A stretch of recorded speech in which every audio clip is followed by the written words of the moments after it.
le nkan matjél ngem won nkan matjél ikere yu matjél mana man lo nkan ni matjél manke ningi bimba nkan matjél bimba nkan matjél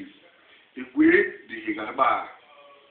di higati ni chon di yizwe to nkon tole nkon be le nkan matjél nkobla le nkan nwumba habi John bimba nkan matjél imbet nkan matjél ila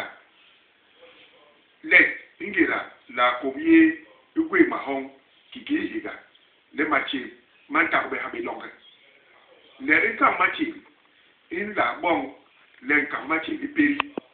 munu kiki nkan nwumba habi hala ala bon le mu pesi wonye to le mu ala beha isi le la mu ala bon le asemba le nkan matjél iba le bon walwo ankon le nkan matjél uyi le yahwe ula kon le nkan matjél ingera unje be bas ile balal bandamba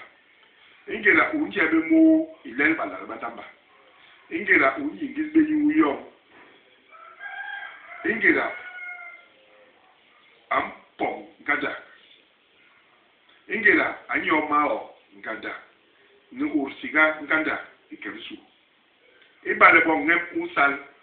ile kigi ilamgasal hala anda lona le nkan matjél top nkan matjél ingera higa